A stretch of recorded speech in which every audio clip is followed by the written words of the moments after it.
G'day YouTube people. Today we're in Perth and we're heading out towards Armadale, and we're going to have a look at yet another railway site construction detour that's being set up. So look, I've been pretty critical of the detours that have been set up around the Bayswater railway station site over the last year or so. That I think have been a bit of a safety nightmare. But work is about to start on also getting rid of all the level crossings along this railway line. And it's going to be a $2 billion project. Well, we'll see if it actually costs $2 billion. I think it's, people are probably a bit skeptical about whether they'll come in on that budget. But I was out here the other day and I saw that this new detour was being set up. I don't know when they're actually going to start using it, but we shall see. Now, why are they getting rid of these level crossings? Well, I think this is a good example. Why? This black van went zipping past in front of me as the gates were coming down.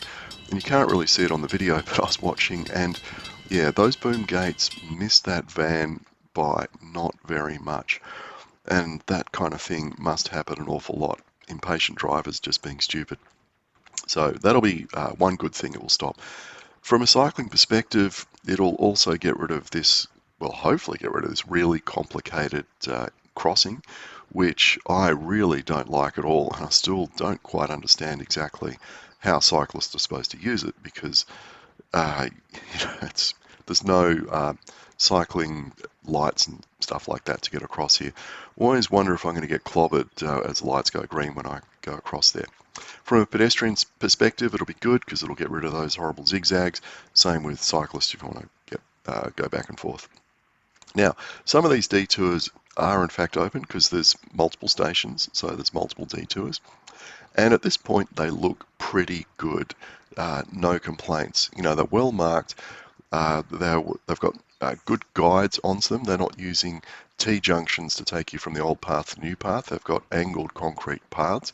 So you can be zooming along at 25, 30 kilometers an hour and just peel off and go from one path to another, which is really good.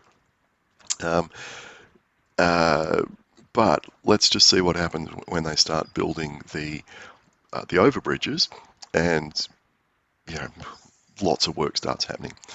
They've taken over this car park, or there used to be a tractor dealer here, I think, so they've taken that over.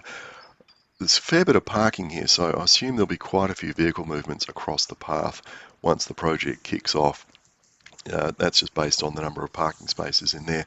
Could be a lot of work vehicles going in and out. We'll see how they handle those movements. But you can see, yeah, there's the station, there's the existing path, there's the detour. All good so far. But look, work certainly hasn't kicked off yet by any means. But I'll be very interested to see what the kind of attitude and behaviour of management is at this particular, for the alliance that's building this, whether they think, cyclists are just a pain that can be ignored, or whether they are going to make life as easy as possible and as safe as possible for cyclists going through here. And I also presume there'll be a lot of trucks going back and forth across these crossings, carrying concrete and steel and sand and all that kind of good stuff. Anyway, it's early days yet. We shall see how this thing progresses.